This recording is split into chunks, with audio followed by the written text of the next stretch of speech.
Check the air for danger. Hi, can you hear me? Wakey wakey, rise and shine. No response. Help! Gonna open your airway. I'm gonna look, listen and feel for breathing for 10 seconds. 2, 3, 4, 5, 6, 7, 8, 9, 10. You're not breathing. I'm going to call 999. Got an unconscious adult not breathing. I'm asking for a defibrillator. Gonna remove your clothing. 2.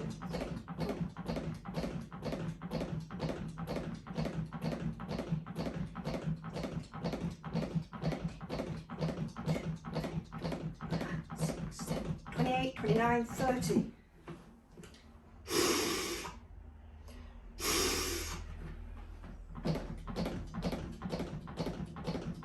And then we're going to keep on going until the ambulance turns up.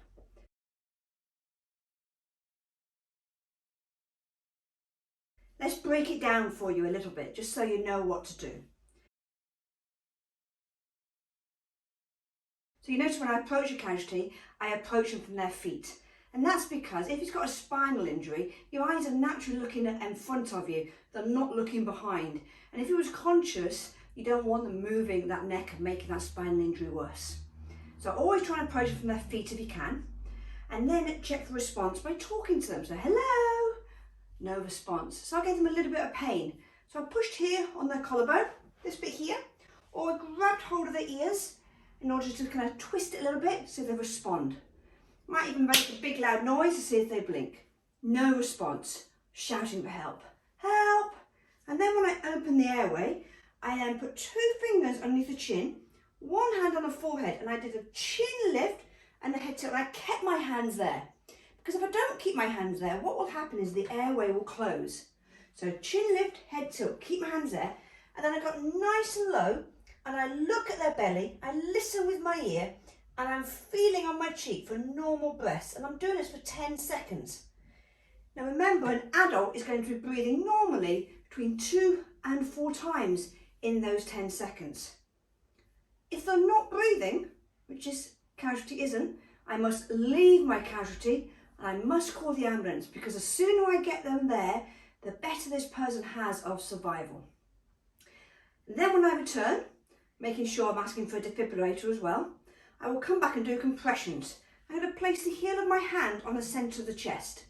I try and get my middle finger in line with the nipples. So I'm right on the sternum, middle finger in line with the nipples. Now I won't be able to push down deep enough if I'm sitting like this. So I'm going to get my shoulder over the top of my wrist, move my knees back, and other hand will go over the top.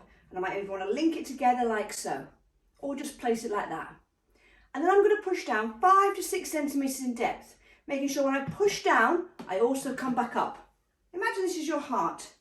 As you're pushing down on the heart, you must allow the heart to refill, so you must come back up again. So you push and you come back up, push, come back up. So here, push, come back up, push.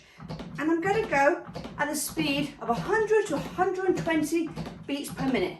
You can sing yourself a little song if you like to as well. But I'm going to do 30 of them. And after I've done 30, I will then go to my rescue breaths. So same as before, 2 fingers under the chin, 1 hand on the forehead. We do a chin lift and a head tilt. This time I'm going to pinch the nose, open its mouth, keeping this airway open, otherwise nothing will work if it's like that. And I'm going to open my mouth, look away, and back on that chest again. It should only take me 5 seconds to give those 2 breaths. And then I'll just keep on going until someone else will take over from me, until they come back to life, or until I can't carry on anymore.